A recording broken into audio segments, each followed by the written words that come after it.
Transparenca nuk është vetëm një parim i domosdoshëm i demokracisë funksionale, por edhe një obligim kushtetues dhe ligjor i institucioneve publike ndaj qytetarëve. Kushtetuta e Republikës së Kosovës dhe ligjet përkatëse garantojnë të drejtën e secili qytetar pas një dallim për të pasur qasje në dokumente publike dhe për të marrë pjesë aktivisht në proceset e vendimarrjes. Prandaj, transparenca nuk është çështje e vullnetit politik, nuk është çështje e vullnetit të lirë, por është një detyrim ligjor dhe një formë llogaridhënie për mënyrën se si po menaxhohen burimet publike.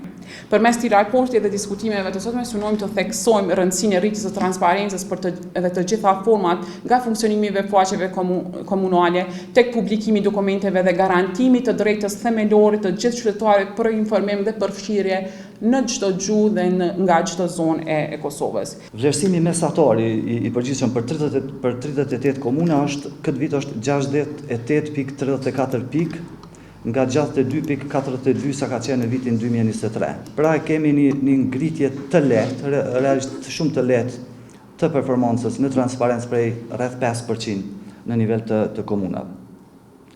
Pastaj kemi bërë edhe krahasimin e performancës në transparencë të kuvendeve komunale edhe kryetarëve, ku për zyrën e kryetarëve ka qenë rezultati me 71.5% të performancës, përderisa kuvendet komunale kanë performuar me 71.03, pra është një përqindje e afërt e performancës në Transparometër. Sa i përket të rezultateve të përgjithshme, për nga performanca në transparencë prin 4 komuna, të cilat janë renditur si të parat, është komuna e Ferizajt, Gjakovës, Lipjanit dhe Prizrenit, pasuar nga komuna e Drenasit, Klinës, Obiliqit, Raovecit, Junikut, Vushtërisë dhe Peja. Të gjeturat kryesore gjatë këtij hulumtimi kanë qenë fillimisht ka qenë mjaft shqetësuese dhe do të adresojmë dhe do të avokojmë për ato, ka qenë mungesa e njoftimeve publike për lancimin e webfaqeve të reja. Pastaj nuk ka informata publike për adresat e tyre, ju mundi me pa dhe vetë që është problem të gjendet adresa e re, webfaqja e komunës, pra domeni. Pastaj mjaft shqetësuese që e përmendni edhe kolegja është ajo që mungon një strukturim unik dhe i standardizuar i informatave në webfaqet të komunave. Pastaj rreth 90% komunave nuk ofrojnë qasje të plotë me dokumentet publike në gjuhë zyrtare. Afër 60% e komunave nuk kanë bërë hapjen e plotë të dhënave të tyre. Mungesa e mjaftueshme e diskutimeve për buxhetin e vitit 2025 që ka qenë në radhë. Pastaj diçka shqetësuese është mungesa e publikimit të borxhit komunal që autoritetet lokale i lënë, sikurse edhe mungesa e dhënave për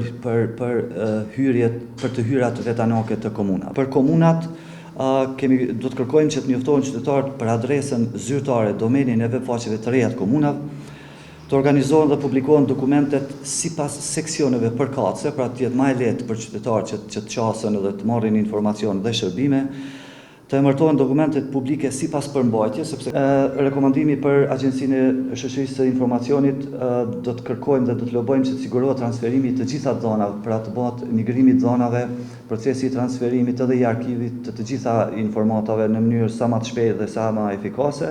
Rekomandimet për Ministrinë e Administrimit të Pushtetit Lokal kërkojmë që në bashkëpunim me institucione tjera përgjithëse të krijojë rregullativën e nevojshme së bashku me një manual udhëzues për standarde për gjitha komunat.